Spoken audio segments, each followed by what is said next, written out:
Kaymakam Bey'in yanına gittik. 3 saat oldu. Yine Kaymakam Bey'le görüşmeye gittik. Kaymakam Bey 3 saat yaptılar dedi. Kaymakam Bey bölge müdürüyle görüştü. Müdürüm önce 2 idi 3 yaptınız. Bari bu 3'ü 5 yapmayın dediler.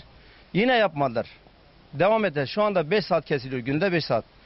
Yani başımıza olan Suriye'de dahi bu elektrik kesilmiyor. Muhtar olduğumdan utanıyorum. Köyler benim üzerime geliyor.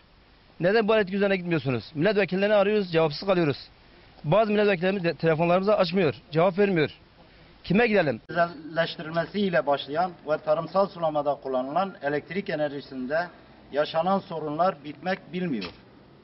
Daha önce elektrik faturaları ödeme konusunda yaşanan sorunlar anlaşma sağlanmadan Bakanlar Kurulu birinci kararıyla üretimde kullanılmak için devletin çiftçiye verdiği desteklemeler bloke edildi.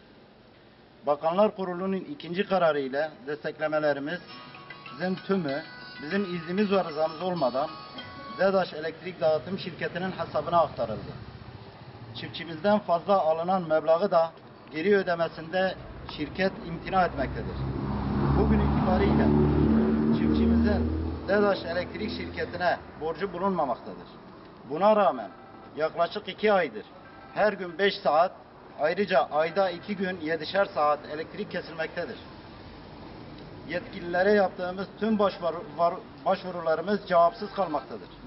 Elektrik kesintilerinin haklı hiçbir gerekçesi yoktur. Sosyal hukuk devletinde bu keyfi elektrik kesintilerinin yeri yoktur. DEDAŞ Elektrik Dağıtım Şirketi'nin bu hukuksuz uygulaması devletimiz ve çiftçimiz arasında olumsuz davranışlara sebep olacağından endişeliyiz. DEDAŞ şirketinin bu haksız elektrik kesintisi uygulamasını kınıyor ve bu kesintilerin derhal kaldırılmasını istiyoruz. Teşekkür ederim.